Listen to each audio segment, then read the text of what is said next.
What does 3,000 mean? 3,000 times. This main word has come in the Quran 3,000 times. Alhamdulillah. So basic meaning is mean from. So I will seek refuge in Allah from whom? From ash-shaytan. Remember, shaitan is one and plural is shayateen. So another way of learning a new language is knowing the singular and plurals. So shaitan is singular, shayateen is plural. So I seek refuge in Allah from this shaitan. And what kind of shaitan? Shaitan who is ar-rajim. Ar-rajim means the outcast. Rajim is outcast, meaning you don't want him near you. You want him away from you. You know the word rajam means is to stone somebody, and in Sharia it means to stone somebody who has committed zina. So why do you call it rajam when you stone that person? Because that person is not capable to live in the society, he is outcast. You throw him out. So it's rajam, rajim. Remember that shaitan is rajim, he's away from the rahmah and blessings of Allah subhanahu wa ta'ala. So do you think shaitan is close to Allah? No. Never. He's outcast, rejected, thrown away from Allah's mercy. That is why he is far from Allah and we are closer to Allah. Alhamdulillah. So imagine, feel, ask. These are three key words. From now on, when we hear an ayah, we are going to use these faculties. Imagine, like I said, imagine seatbelt. Imagine you want to be safe. You feel safe. And ask means you ask Allah subhanahu wa ta'ala. Dua. So we'll talk about this more as we go on. So what is the message that I'm getting from this ayah? I should feel happy. Alhamdulillah. And I should also have hope as well as fear when Allah is mentioned. We should learn this again. Have fear and hope when Allah is mentioned. Inshallah. So feel the closeness of Allah, feel the presence of shaitan as well as to angels. So rajim is mentioned so that we always keep it alive in our minds. This question? Yes. The first word a'udhu. Yeah. So it is not in separate. Which one is I, which one is seek, which one is refuge? Can you break it down, please? No, it's one word. A'udhu is one word, inshallah. And I wa'adha. And what the word? Also, this alif that you see or hamza that you see is not separate. It's one word together. It's like Jameel. You cannot take away the jeen. It's one word. How it is constructed, we shall learn inshallah in lesson 12 or 13 or 14. Inshallah. I mean, meaning that I seek refuge. It is not you seek refuge, right? Alhamdulillah. But brother is talking about what I will say in lesson 12 or 13. Okay. But since you are such a brilliant class, you know, ana was with alif, ana, and we was with noon, nahnu, right? So auzu is I seek refuge, and nauzu is we seek refuge. Alhamdulillah. But we just graduated to like 13 chapters ahead. Okay, but anyway, so auzu, I seek refuge. Yeah, that was more. Well, principal साहब के सामने तो नहीं कर सकते. अच्छा. So I seek refuge in Allah min shaitan. So these two words are important. Allimu uktubu. Allimu means is to teach, and uktubu means to write. This is to remind you, and that's why you've been given a pen and you have a workbook to keep writing as you go along. And I'll explain later, and we will learn from Quran why the qalam is important, inshallah. Second, so we come to the Bismillahirrahmanirrahim. Okay. B means in, Ism means in. So see, these are two, these are two words now. Yeah. B. So in name, Allah, Allah. So if I were to do a word for word translation, I would say in the name Allah, Ar-Rahman, Ar-Rahim, most generous, most merciful. But the running translation would be in the name of Allah, who is most gracious and most merciful. So B means in, and Ism means name. And the plural of Ism is Asma. And you have What is the word that you know? Asma'ul Husna. The beautiful names of Allah subhanahu wa ta'ala. The best names of Allah subhanahu wa ta'ala. And when you see 35 here, it means Ism and Asma together in the Quran occur about 35 plus times. Alhamdulillah. Ar-Rahman. Now look at these two words, Ar-Rahman and Ar-Rahim. Both words have these three letters in common. Ra, Ha and Mim. You see that? Ra, Ha, Mim. Ra, Ha, Mim. So Ra, Ha, Mim has a meaning of mercy. So Rahman means merciful, Rahim means merciful. And to be honest, most gracious, most merciful does not convey the meaning. When you say in the name of Allah, the most gracious, the most merciful, what comes to your mind? Someone who knows English very well may explain to me. To get the real meaning, let's try to understand it from the Arabic, how this language informs us of the meanings. So basic meaning is, wherever you see Ra, Ha, and Mim, it would give the meaning of mercy, being merciful. Okay, we'll learn something very interesting in Arabic. The meanings of the words are related to their sound. The meanings of the words are related to the way they sound to our ears. They are related. For example, Atshan, Ghazban, Jaw'an, Rayhan. Anything common? The sound is common. Do you agree? Jaw'an, Atshan, Rahman, Ghazban. All have these endings of an. Whenever you see this kind of ending, you should know the meaning implied is huge, extreme, a lot. Okay? So, Atshan means extremely thirsty, not just thirsty, extremely thirsty. Ghazban means extremely angry, not just angry. And Jaw'an means extremely hungry. So Ar-Rahman means extremely, intensely merciful. Lot of mercy. What about Ar-Rahim? Does Ar-Rahim sound the same as Rahman? No. What does that sound like? It sounds like Jameel, Kareem, Salim, Naeem, Qadir, Samir. Right? So the meaning implied when you hear the sound of Jameel, Kareem, Naeem is that of continuity. That of continuity. That Jameel means continuously beautiful. You would call someone Jameel who was beautiful yesterday, is today and tomorrow. You won't call somebody Jameel who was ugly yesterday and beautiful today. So Jameel would have a continuity of that sifa.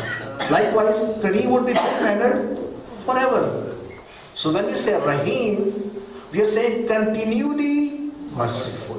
One is the quantity of mercy, one is the continuity of mercy.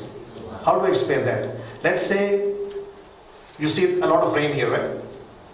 So when it's raining a lot, so it's like imagine a lot of rahmah from Allah subhanahu wa ta'ala in the shape of rain. And if it's raining forever, that's a lot of rahmah from Allah subhanahu wa ta'ala from the beginning till the end. So Ar-Rahman is a lot of rahmah and Ar-Rahim is continuously rahmah till the very end. Alhamdulillah. So multiply the intensity with continuity. And that's how Allah is Rahman. So tell me, is Allah Rahman sometimes and sometimes is Rahim? Is that how it works? No, all the attributes of Allah subhanahu wa ta'ala are built in together. So it's Ar-Rahman and Ar-Rahim at the same time. Alhamdulillah. So imagine, feel. So what do you get? If you feel what from Ar-Rahman and Ar-Rahim, what is the message? Imagine the favors upon to you. Feel the mercy of Allah subhanahu wa ta'ala. Feel the confidence when you say it in the start of anything and everything. Because whatever we do, we always will need rahmah. So when I stop at any point in the presentation and say, please make a note, that means there's something important.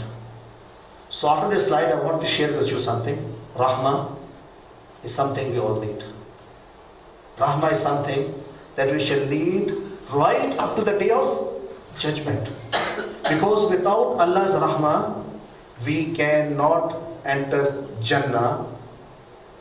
By doing all the good deeds, we can qualify to enter Jannah, but we do not enter Jannah until we get rahmah of Allah subhanahu wa ta'ala.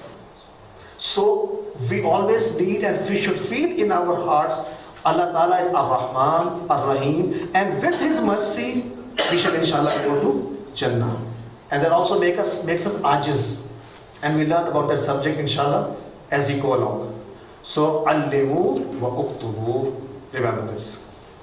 And these are the, see these, when this you see the slide, it corresponds to this card. Okay? So I shall not discuss this as we go along. This is just to remind you that you have these words to memorize inshallah. But never mind. Even if you don't memorize by rote learning, you'll memorize just by looking at them inshallah.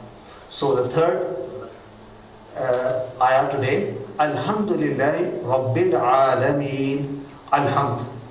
So Alhamd has two meanings, all praises and thanks. So immediately something crops up. So one word can have two meanings? Yes. So in Arabic you will find lots of time one word as having multiple meanings. Sometimes these meanings occur at the same time.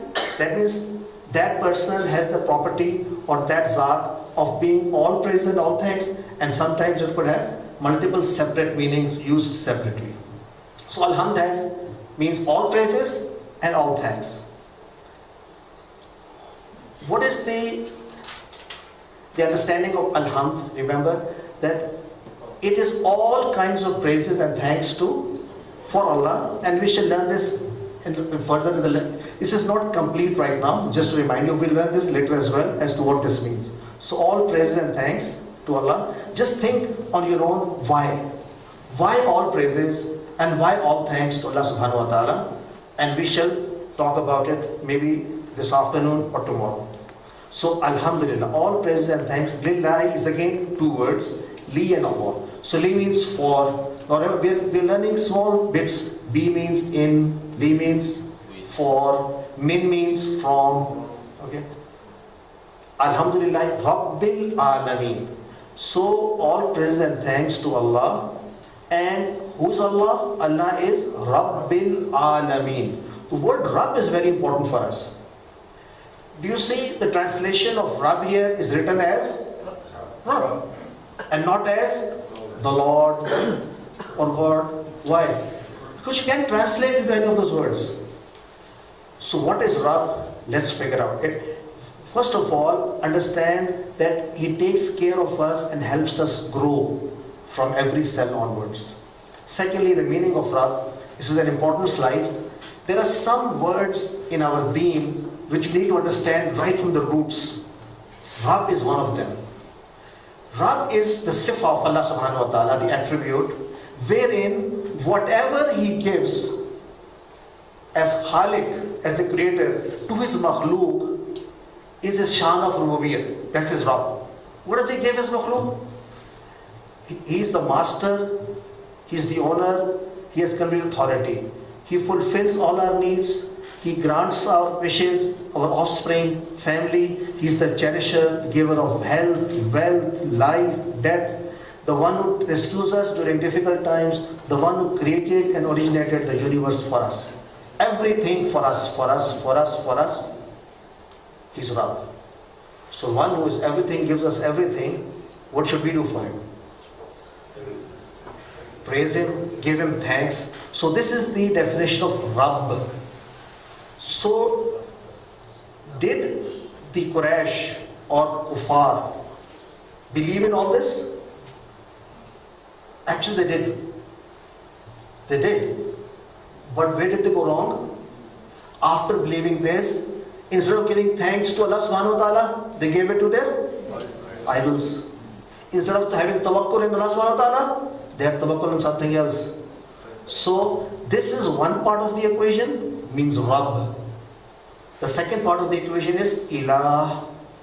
Our kalima, La ilaha. We shall learn that there is no Ilah but Allah. And Ilah is the word that means that everything that the creation who gets this, whoever he does it for is ilah. If he does it for an idol, and is ilah. If he does it for his nafs is an ilah. So the trick is, in order to be successful, if my Rabb and my ilah are the same, Allah, then I have attained Tawheed. So we'll learn this inshallah later, but these are basic lessons. Rabb. The meaning of Rabb is the giver, who gives us everything. Okay? So, ilah is also covered right here. So ilah is abd, the servant. What does he do for Allah subhanahu wa ta'ala? Whatever he does is a concept of being ilah. We thank him alone for his blessings. We prostrate to him alone. We have tawakkul in him alone. We seek help and his guidance alone. We do not associate any partner with him. We fear him alone. We ask him alone to fulfill our needs and desires. We ask forgiveness from him alone. We consider him to be the greatest. As Allah Akbar. Free from all defects, worthy of all praises. This is ilah. So someone whose Rabb and ilah are same meaning Allah, he has attained Tawheed. So I think about it. Do I do all this? This seems to be what people did, but their iman was not accepted by Allah subhanahu wa ta'ala. Because Rabb alone is not sufficient, we also have to consider him as ilah alone. And that's what our kalama is, la ilaha. So in our lives, our tawakkul, see, some of these amal are from the qulub, from our hearts. Tawakkul, fear, all of this from our hearts, and we do not do it for anybody else. So alhamdulillah, we'll talk about this again inshallah. So alhamdulillah, Rabbil Alameen. Alam is one word, and Alameen, worlds. It's plural. Imagine the world of insects, the world of jinn, the world of humans. There could be multiple, all these worlds created by Allah subhanahu wa ta'ala. For all of them, there's one Rabb, Allah subhanahu wa ta'ala. Zillions of galaxies. So imagine, feel and ask. So bring into mind the favors of Allah subhanahu wa ta'ala. He gave us the chance to pray for him. Alhamdulillah. Imagine his greatness, Rabb of the world, humans, angels, jinns, galaxies, and Allah knows what. In fact, one should always feel when you are studying that whatever I know is very little. Don't think going out, now I know the meaning of Rabb and Ilah and Alameen. No. We just started. So we should say, and Allah knows more and better, we are just learning in the process of learning. So allimu, teach what you learn, and uktubu, remember to write what you learn. Ar-Rahman and Ar-Rahim, again we already discussed, it comes again. And I have a question for you after tea break. Why do we have this twice? There could be many reasons, but to help us understand, focus and do tadabbur, why do we have this again? Ar-Rahman, Ar-Rahim, feel his mercy. Remember to be kind to others. You know the hadith of Rasulullah, one who does not do raham on others does not deserve raham from Allah subhanahu wa ta'ala. In meaning. So allimu wa uktubu. Imagine, feel, ask. So this is what we have learned so far in this lesson. And let's just listen to these ayat one again. Now that we know the meaning, now when you listen to this ayat, what should you be thinking? You should be thinking that are you getting the impact of this ayat? When you hear A'udhu Billahi Minash Shaitanir Rajeem, in your hearts you should feel that now you are different. Before reciting this, you should feel I am unsafe. And after listening to the recitation, you should feel I am now safe. The feeling. And again, we begin with his mercy, Ar-Rahman and Ar-Rahim. Understand the difference between the two. And we praise him and we give him thanks. And he's the Rabb of all the Alameen. أعوذ بالله من الشيطان الرجيم بسم الله الرحمن الرحيم الحمد لله رب العالمين الرحمن الرحيم. Okay, and with this we pre-break. And remember, Allah has chosen us, so do not reject His selection. Subhanakallah wa bihamdik, ashhadu an la ilaha illa anta, astaghfiruka wa atubu ilayk. I think 10 minutes or 15 should be enough for tea break. 10, 15 more? Okay. By 11:30, inshallah, we should be back in the class. 11:30. We should go in the next room, but I'll open that writing hall.